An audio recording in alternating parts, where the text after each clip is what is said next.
Welcome back. We invite you to join us once again for a walk through the royal city of Kraków. This is already our fifth walk together, and today we'll explore Kazimierz, a district full of character, which for centuries was home to two cultures, Polish and Jewish. It is this diversity that continues to enchant visitors with its unique atmosphere, architecture, and ever-present spirit of the past. Please remember you can find additional information and maps on our website. The link is provided below the video. And for your convenience, our films are available in two versions: Polish, marked with a yellow ribbon, and English, marked with a blue one. Some of them are also accessible with YouTube automatic dubbing in other languages. And now let's begin our walk through this extraordinary district of two faiths. Up next, Krakow Strolls, Kazimierz.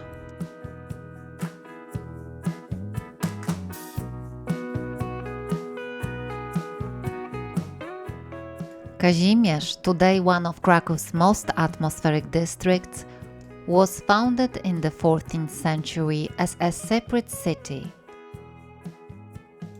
Established by King Kazimierz the Great, whose name it still bears. The monarch granted it wide-ranging rights and privileges, which quickly brought the new city to life. In its market square stood a town hall and trading stalls. There was a municipal scale and a salt depot, while Krakowska Street, a major trade route leading from Kraków all the way to Hungary, ran right through its center. Kazimierz enjoyed an excellent location. On one side it was protected by branches of the Vistula and the Wilga River, on the other by marshes, and in the late 14th century it was additionally fortified with powerful defensive walls. Thanks to the royal patronage, the city flourished, and by the Middle Ages it was regarded as the second wealthiest and most important city in Poland, after Kraków itself. It was then at the king's initiative that magnificent churches were built: the monumental Corpus Christi Basilica and the Gothic church of Saint Catherine of Alexandria.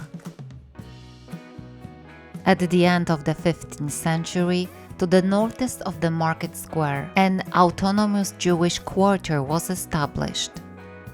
Jews resettled here from Kraków, building their own synagogues and cemetery.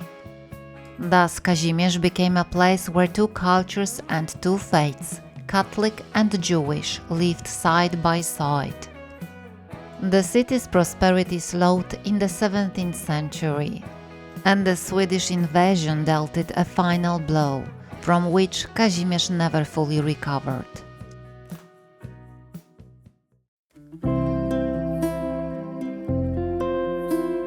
Our walk begins where we ended the previous one, at the foot of Wawel, on the banks of the Vistula.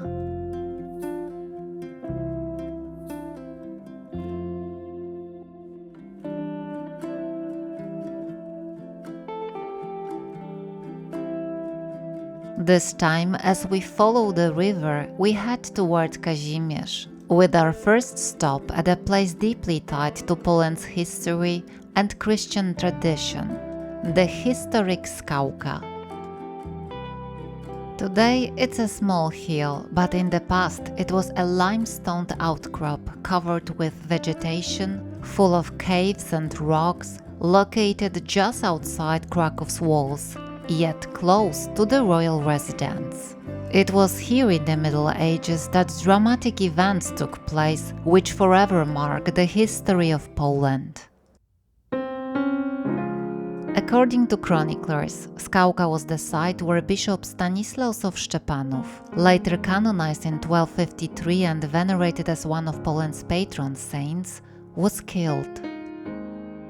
His conflict with King Bolesław the Bold remains shrouded in mystery to this day.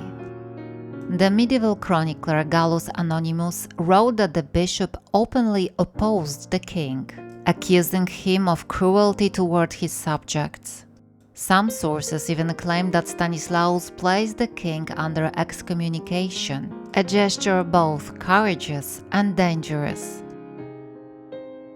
In response, the king ordered his execution, and legend has it that he himself struck down the bishop while Mass was being celebrated here at Skałka. The bishop's death shook the entire country, and a revolt of the nobles led to the king's downfall and exile. From that moment, Stanislaus became a symbol of courage and steadfastness in the face of tyranny, and his cult spread rapidly throughout Poland. Since the earliest times, Skałka has been regarded as a special place. Long before the arrival of Christianity, a pagan altar is said to have stood here, and in the 11th century the first church of St. Michael the Archangel was built. It was here in 1079 that the dramatic death of Bishop Stanislaw of Szczepanów took place. According to tradition, after his brutal killing, the bishop's body was dismembered and left on Skałka. The faithful secretly guarded his remains, mooring their shepherd in prayer.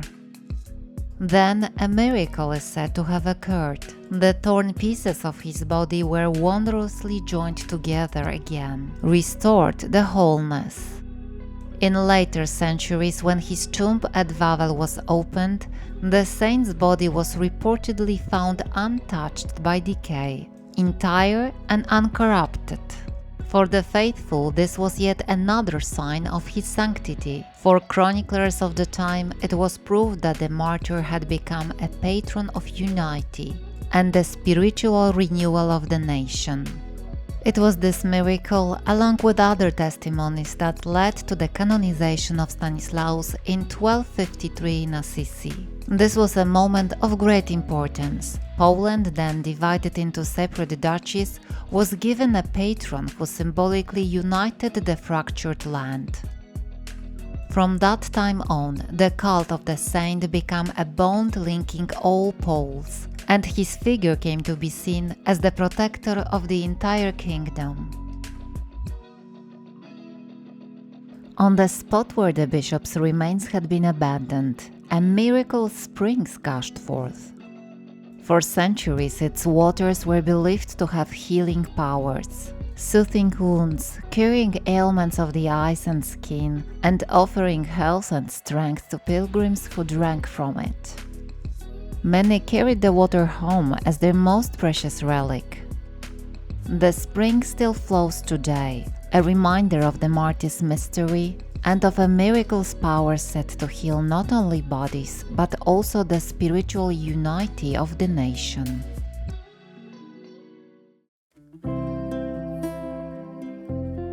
The present-day church on Skałka dates back to the 18th century, enchants with its Baroque facade crowned by twin towers. Monumental steps lead up to the entrance, but before we climb them, let us pause for a moment. On the steps are inscribed the names of many outstanding Poles, creators, scholars, and artists who left a lasting mark on the nation's culture. This stone Book of Memory guides visitors toward the entrance of the Crypt of the Meritorious. The creation of the crypt was inaugurated in 1880 during the ceremonial reburial of Jan Długosz on the 400th anniversary of his death. The gesture was highly symbolic. It was Długosz, the great chronicler and historian, who in the 15th century brought the Pauline order to Skałka, permanently linking their presence to the site. He was also the first to be laid to rest in the crypt, beginning the tradition of burying here Poland's most eminent figures. For centuries, Wawel had been the resting place of kings and national heroes, rulers, military leaders, and great poets. Skałka, by contrast, became the resting place for those who ruled in spirit. Poets, artists, scholars, and creators. Together, the two sites form an extraordinary whole. Since then, the crypt has become the burial place of figures such as Stanisław Wyspiański, Karol Szymanowski, and Czesław Miłosz. Skałka has thus grown into a true national necropolis, a complement to Wawel's royal tombs, and a place of memory and spiritual strength for Kraków. The Pantheon itself is adorned with works of some of Poland's finest artists. The polychromes and decorations were designed by Stanisław Wyspiański, while the sculptural settings, epitaphs, and memorial plaques were created by leading masters of the late 19th and early 20th centuries.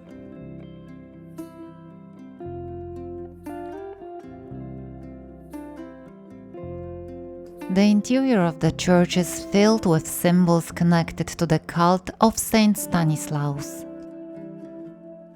In the chapel dedicated to the bishop stands a wooden stump on which, according to legend, he was executed, and on which traces of blood can still be seen to this day. Built into the floor is also a step, whose stone, tradition says, was soaked with the martyr's blood. These extraordinary relics drew pilgrims for centuries, who saw in them a living testimony to the martyrdom and sanctity of Stanislaus.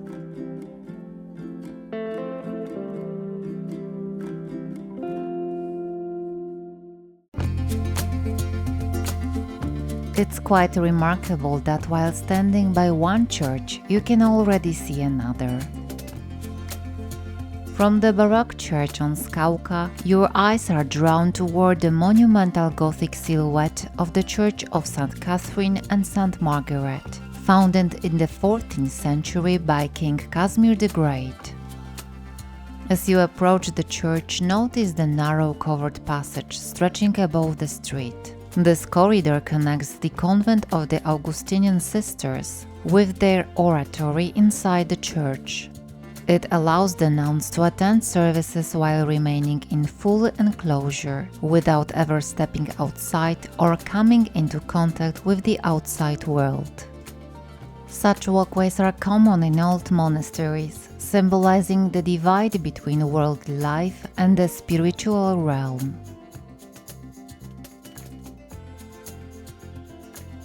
It was King Kazimierz the Great who in 1343 brought the Augustinian order from Prague to Kraków and settled them here on Kazimierz, granting them land for the monastery and church. According to legend, the king commissioned the church as an act of penance for the death of Marcin Baryczka, a vicar of Wawel Cathedral, whom he allegedly ordered to be drowned in the Vistula for delivering a bishop's curse. In fact, the Augustinians were already in Kraków, and Baryczka's death in 1349 came later. History and legend simply intertwine here. It's worth noting that the church has a unique double dedication to St. Catherine of Alexandria and St. Margaret of Cassia, both martyrs especially venerated in the Middle Ages. St. Margaret, Margherita in Italian, affectionately known as Rita, became one of the most beloved Augustinian saints, regarded as the patroness of difficult and impossible causes. Even today the faithful place notes and flowers by her altar, and on the 22nd day of each month, a special Mass and service are held here, during which prayers and intentions from Kraków, all over Poland and even abroad are read aloud. From the very beginning, the church faced serious challenges. It was built on soft waterlogged ground, causing the foundations to sink and the walls to crack. Many times the structure had to be saved. The walls reinforced, windows bricked up to lighten the vaults. Over the centuries, storms and earthquakes repeatedly damaged the roof, yet it was always rebuilt. Despite all these hardships, the Church of St. Catherine's has survived, and to this day it continues to impress with its Gothic architecture and light-filled interior. The church's spacious interior is a three-aisle basilica, built in a pillar and buttress system. Its elongated presbytery is covered with a star-shaped vault. On the triumphal arch hangs a 17th century crucifix, surrounded by a wreath of angels holding the instruments of the Passion, crafted during World War II by Karol Muszkieta.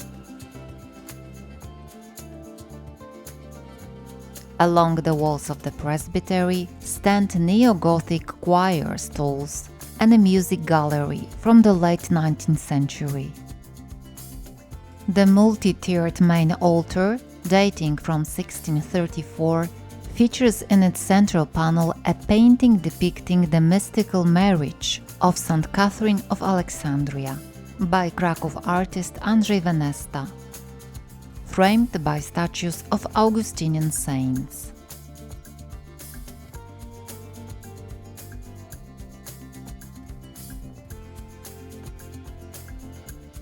The church also houses an exceptional tomb monument of Zbytek Jordan, the Castellan of Kraków who died in 1568, one of the most powerful nobles of 16th century Lesser Poland. The work was created in the workshop of an artist influenced by the style of Santi Gucci.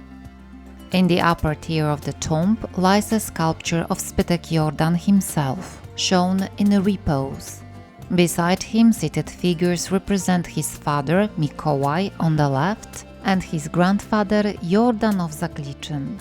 These monumental statues echo the famous figures of Giuliano and Lorenzo de' Medici, sculpted by Michelangelo.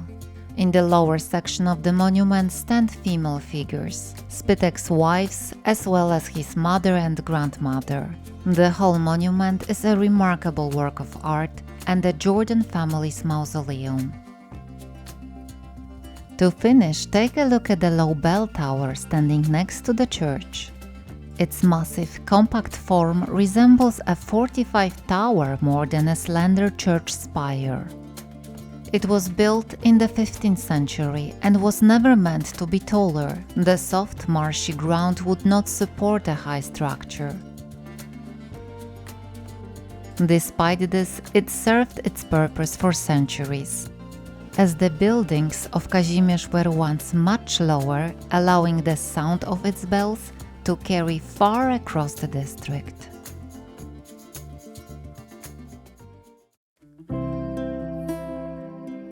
Leaving the walls of St. Catherine's Church, we head toward another of Kazimierz's remarkable sanctuaries, the Church of Corpus Christi. As we walk, we cross Krakowska Street and make our way toward the wide Wolnica Square. Along this route, at number 46, once stood, according to legend, the house of Esterka, the fabled beloved of King Kazimierz the Great. Esterka was said to be a beautiful Jewish townswoman who captured the king's heart, and through her influence helped him open even more to the Jewish community within his realm. We arrive at Wolnica Square, the former market square of Kazimierz. From the very founding of the town, this was the center of its trade and social life. The present name comes from the Latin forum liberum, meaning free market, referring to the privilege of selling meat outside the city's butcher stalls. Over time, in the 19th century, the Polish name Wolnica became established. At the heart of the square stood the town hall, dating back to the 14th century, the seat of the city authorities and courts. The current building, which originates from the early 15th century, has undergone many reconstructions. After World War II became home to the Ethnographic Museum, which still houses a rich collection of folk culture artifacts.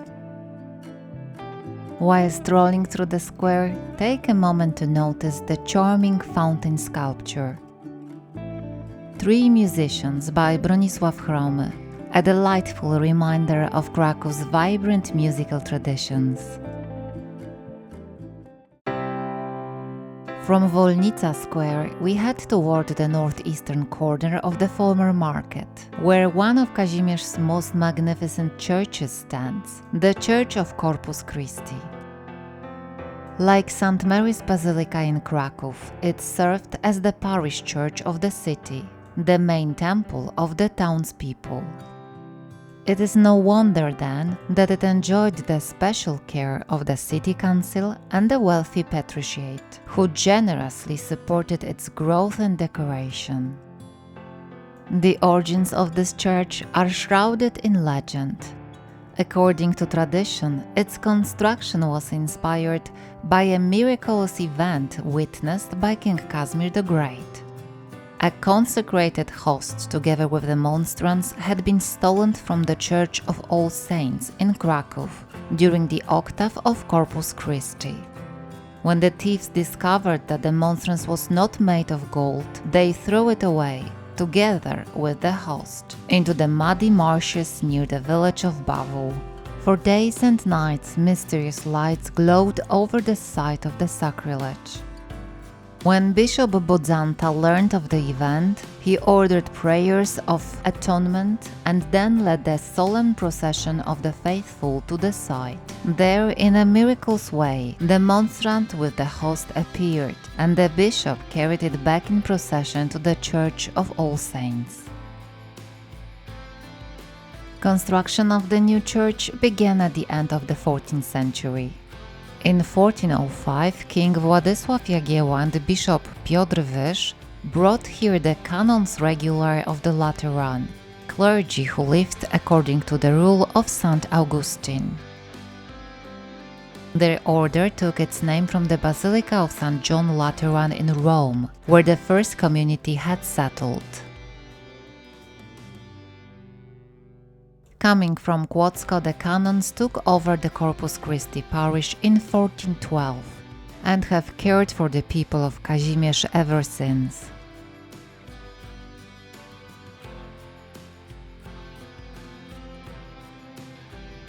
The church is a monumental Gothic structure consisting of an oriented church and a monastery, connected by a distinctive passageway supported on arches. It's worth noting that over the centuries, the ground level around the church has gradually risen, so today its surroundings lie slightly below street level, which is especially visible at the entrance from Wolnica Square. In the past, a parish cemetery surrounded the church in a tight ring of graves. It was removed only in the 19th century, replaced first by the cemetery in Grzegżółki and later by the Rakowicki cemetery. The magnificent gate and fragments of old tombstones embedded in the wall are the only remnants of that old burial ground.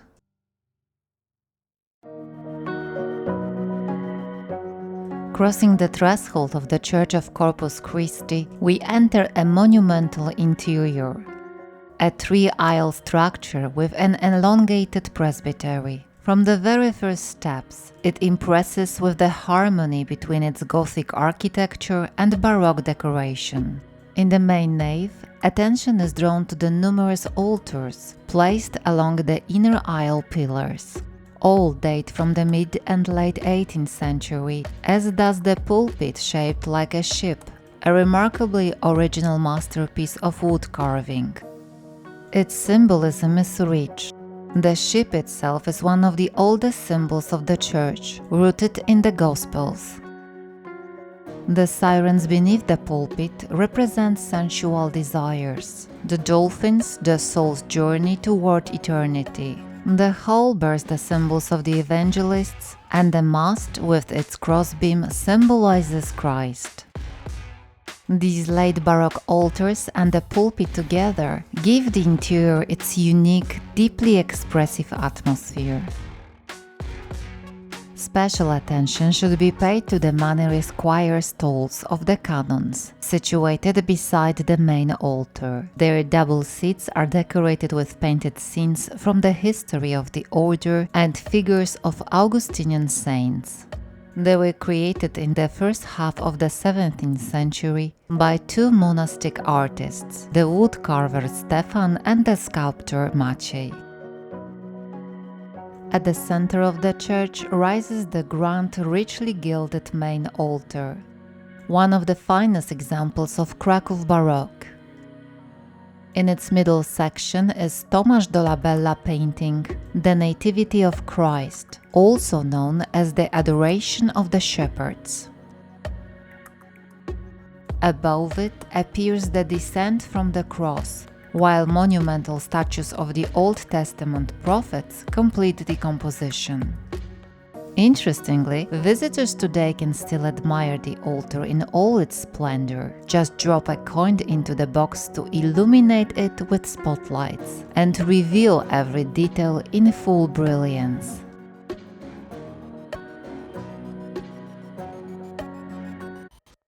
Yet the true heart of this church remains the relic of the Eucharistic miracle from which its history began. Housed in a special reliquary is the monstrance with the consecrated host, miraculously found in the 14th century amid the marshes that once covered this area.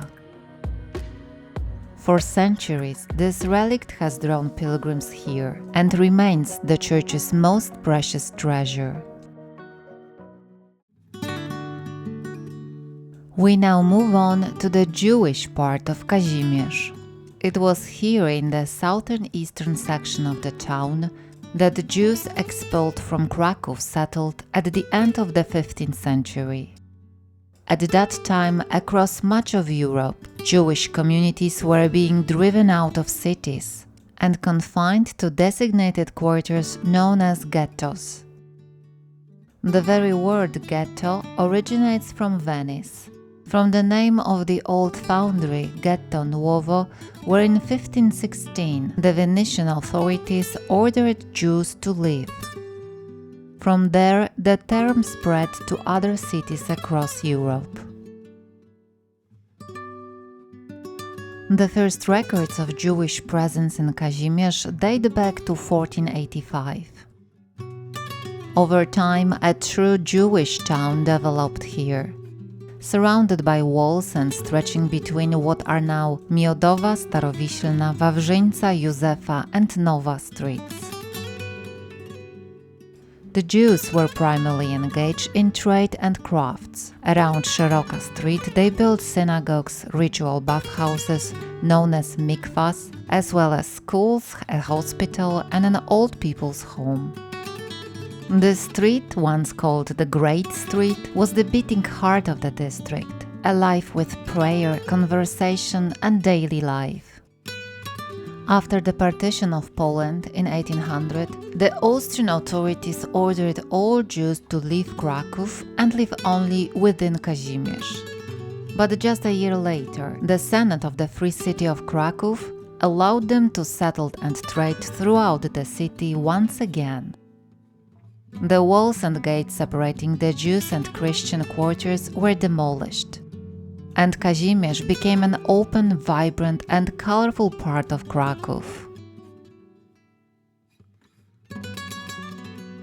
That extraordinary world vanished during World War II, when the Nazis established a ghetto in Podgórze and exterminated Krakow's Jewish community.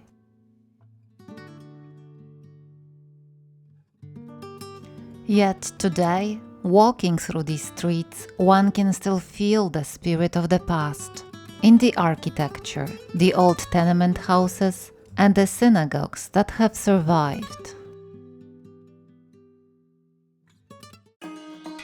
Walking toward Szeroka Street, let us pause for a moment on Józefa Street, at the site of the former High Synagogue, Bożnica Wysoka. The word Bożnica is an Old Polish term for a synagogue, used for centuries to describe places of prayer and study for the Jewish community. The synagogue was built in the second half of the 16th century, probably on the initiative of wealthy members of the Kazimierz Jewish congregation. It owes its name to its unusual layout. The prayer hall was located on the upper floor, above the ground-level shops, hence the name High. This was both a practical way to use space in densely built-up Kazimierz and a symbolic gesture, prayer rising closer to heaven. The interior was once adorned with Baroque polychromes and a carved bima, a raised central platform from which the Torah, the most sacred text of Judaism, was read. The Torah consists of the first 5 books of the Bible, forming the foundation of Jewish faith and law. The bima was the heart of the synagogue, a place of prayer and communal reading of Holy Scripture. Sadly, during World War II, the Germans destroyed most of the furnishings, and in the years after the war, the building gradually fell into ruin.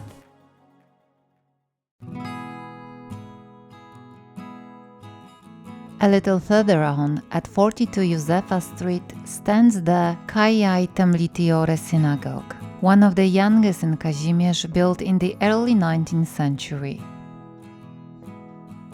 Its name means "he who sets aside time for the study of the Torah," and refers to the tradition of daily study of sacred texts in special schools called yeshivas. In fact, it served as a house of study, a place where scholars and students gathered to study the Torah and the Talmud together. Although the building no longer serves as a religious function today, its modest neoclassical facade still reminds us of the students and prayers that once filled it every day.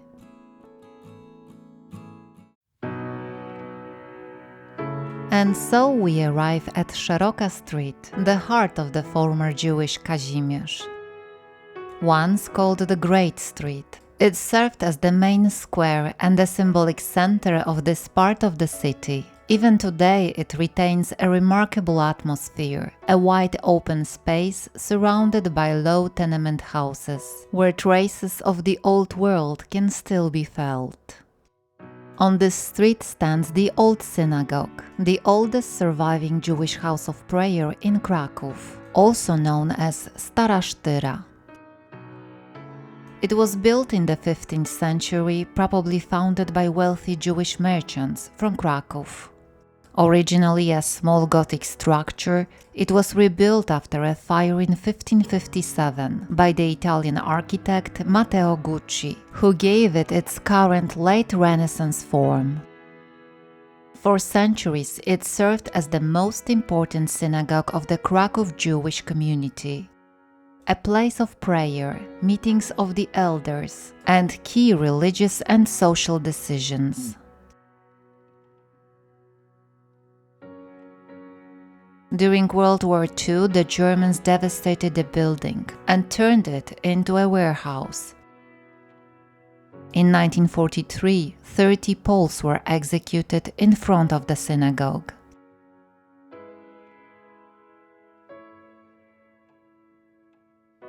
After the war, the synagogue was restored, and today it houses a branch of the Museum of Kraków, dedicated to the history and culture of Krakow's Jewish community.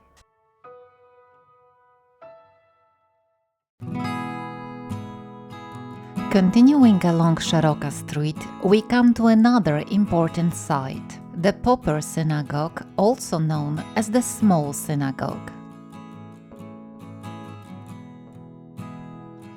It was built in the mid-17th century, founded by the wealthy merchant and patron of culture Wolf Popper, known as the Rich. He was one of the wealthiest Jews in Kraków at the time. and devoted much of his fortune not only to trade but also to supporting religious life and learning. The Popper Synagogue was small, yet it was famous for its rich decorated Baroque interior and exquisite ornamentation.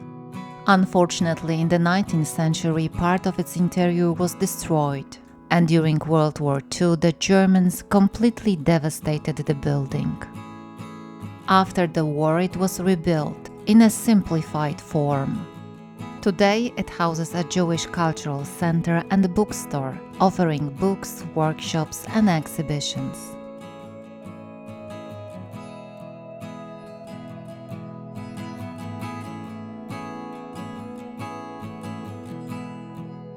Just a few steps further, at 40 Szeroka Street, stands the Remuh Synagogue. One of Krakow's most famous Jewish temples, still active today. It was founded in 1553 by Israel Isserles, a wealthy merchant from Regensburg and banker of King Zygmunt August. It was the second synagogue in Kazimierz after the Old Synagogue and was therefore called the New Synagogue in the 16th century. After a fire in 1557, it was quickly rebuilt, and its present form largely preserves the original design. Inside, the spacious barrel-vaulted prayer hall creates a solemn atmosphere. The synagogue takes its name from the founder's son, Rabbi Moses Isserles, known as Remuh, an acronym of his Hebrew name, one of the greatest Jewish scholars of the 16th century. He authored commentaries on the core code of Jewish law. Through his work, Kazimierz became a major center of rabbinical learning in Europe.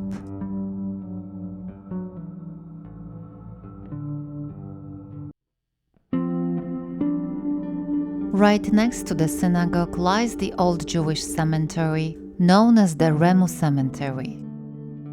The plot for its establishment was purchased in 1533. Initially, it served as a burial ground for the victims of the plague of 1551 and 1552, and later became the main cemetery of Krakow's Jewish community.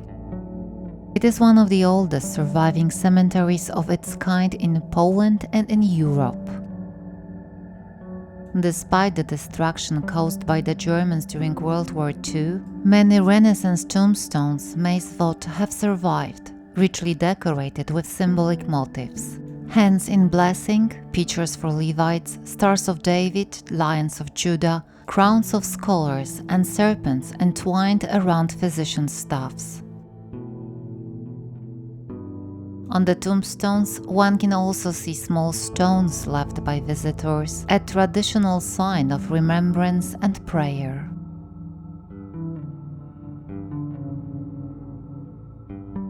Behind the synagogue, on the western side among the trees, is an iron-fenced section containing the graves of the Isserles family.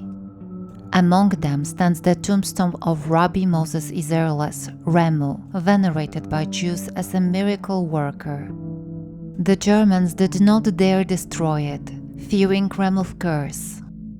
To this day, Jews from around the world come here, believing that the resting place of this revered rabbi brings them closer to God, leaving notes with prayers and pleas for his intercession.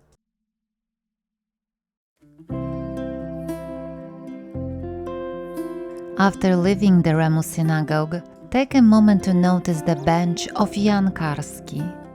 It commemorates the legendary courier of the Polish underground state, who was among the first to inform the world about the extermination of the Jews. It stands as a symbol of courage and remembrance of those who refused to look away in times of darkness. And now we come to the last synagogue of today's walk, the Tempel Synagogue. Located on Miodowa Street at the edge of the former Jewish quarter, it is a place quite different from Kazimierz's traditional synagogues. Built between 1860 and 1862 by the Association of Progressive Jews, it became a symbol of openness and modernity. Unlike other synagogues, services here were accompanied by a choir and organ, and sermons were delivered not only in Hebrew but also in Polish and German. Designed by Ignacy Herzog, the building reflects the Moorish style, with decorative arches, rosettes, and a richly ornamented interior. During World War II, the Germans devastated the synagogue's interior, but the building survived and was restored in the 1990s. Today, it once again pulses with life, hosting prayers, concerts, and events of the Jewish Cultural Festival.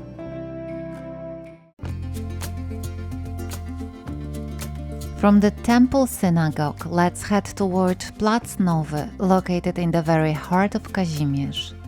This place has a completely different atmosphere. After the spiritual quiet of synagogues and cemeteries, we enter a space full of bustle, aromas, and everyday life. Plac Nowy, laid out at the end of the 19th century, once served as the commercial center of the district. At its center stands a distinctive round market hall, the so-called Okrąglak, which for years was used as a covered marketplace for selling meat and poultry. Today it remains the lively heart of modern Kazimierz. Around the square, numerous bars, cafes and small restaurants create Krakow's famous street food hub. A place where you can taste almost everything, from the legendary zapiekanki to Jewish and Israeli dishes and flavors from all around the world. And so we end our walk through Kazimierz, a district where history, memory and modern life come together in one unforgettable experience. Kazimierz is a remarkable place where for centuries two religions, two cultures and two worlds, Christian and Jewish, coexisted side by side. It is their meeting that gave this district its unique spirit, filled with history, faith and atmosphere. Thank you for joining us on this walk and throughout our entire series exploring Royal Kraków. If you'd like to watch previous strolls, you'll find them all on our channel, featuring walks through the city's most beautiful corners. And don't forget to subscribe so you won't miss our next European ribbon walk. Do zobaczenia!